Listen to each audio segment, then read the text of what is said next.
അന്യായ 80:20 ന്യൂനപക്ഷ സ്കോളർഷിപ്പ് അനുപാത വിവാദത്തിൽ മുസ്ലിം ന്യൂനപക്ഷങ്ങൾ LDF സർക്കാരിൽ നിന്ന് അനർഹമായ ആനുകൂല്യങ്ങൾ നേടുന്നു എന്ന കള്ളവർഗീയ പ്രചരണവും ഹൈക്കോടതി കേസും 2021-22 നടന്നപ്പോൾ യഥാർത്ഥ വസ്തുതകൾ ജനങ്ങൾക്ക് മുമ്പിലും കോടതിയിലും വെളിപ്പെടുത്താതെ നിശബ്ദരായി പിണറായി സർക്കാർ വിഭജന രാഷ്ട്രീയം കളിച്ച് സ്വാർത്ഥലാഭം കൊയ്യാൻ ശ്രമിച്ചത് ന്യൂനപക്ഷങ്ങളിൽ കടുത്ത അവിശ്വാസവും അതൃപ്തിയും വളർത്തി. യഥാർത്ഥത്തിൽ ഇന്ത്യയിലെ മുസ്ലിം ന്യൂനപക്ഷങ്ങളുടെ വിദ്യാഭ്യാസ, തൊഴിൽ, സാമൂഹിക, സാമ്പത്തിക പിന്നോക്കാവസ്ഥയെപ്പറ്റി പഠിക്കാനും പരിഹാരമാർഗങ്ങൾ നിർദ്ദേശിക്കാനും 2005 ദേശീയ തലത്തിൽ രൂപീകരിക്കപ്പെട്ട ജസ്റ്റിസ് രജീന്ദർ സച്ചാർ കമ്മിറ്റി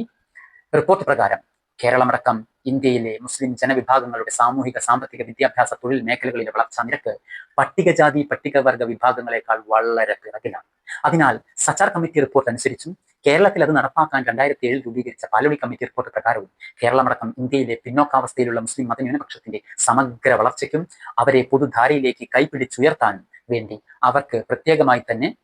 മുസ്ലിം വിദ്യാർത്ഥി സ്കോളർഷിപ്പ്, മത്സര പരീക്ഷകൾക്കും PSC, UPSC പരിശീലനത്തിനും മുസ്ലിം സ്റ്റുഡൻസ് കോച്ചിംഗ് സെന്ററുകൾ, തൊഴിൽ സ്വയം പര്യാപ്തതയ്ക്ക് മുസ്ലിം വനിതാ സ്വയം തൊഴിൽ പദ്ധതികൾ തുടങ്ങിയ സുപ്രധാന നിർദ്ദേശങ്ങൾ 2008-2009 മുതൽ അന്നത്തെ LDF സർക്കാർ അംഗീകരിച്ച് നടപ്പാക്കാൻ ആരംഭിക്കുകയും ചെയ്തിരുന്നു. എന്നാൽ 2011 നിയമസഭാ തിരഞ്ഞെടുപ്പ് മുന്നിൽ കണ്ട് LDF സർക്കാർ രാഷ്ട്രീയ ലാഭങ്ങൾക്ക് വേണ്ടി മുസ്ലിം വിദ്യാർത്ഥി സ്കോളർഷിപ്പ് എന്നത് ന്യൂനപക്ഷ വിദ്യാർത്ഥി സ്കോളർഷിപ്പ് എന്ന് പേര് മാറ്റിയതും മുസ്ലിം ക്ഷേമ ഡിപ്പാർട്ട്മെന്റ് എന്നത് ന്യൂനപക്ഷ ക്ഷേമ വകുപ്പ് എന്നാക്കി മാറ്റിയതും പേര് മാറ്റിയ ന്യൂനപക്ഷ സ്കോളർഷിപ്പ് 80:20 എന്ന പുതിയ അനുപാതത്തിൽ 80% മുസ്ലിം, 20% ക്രിസ്ത്യൻ വിദ്യാർത്ഥികൾക്ക് എന്ന പുനർനിർണയം നടത്തിയതുമാണ്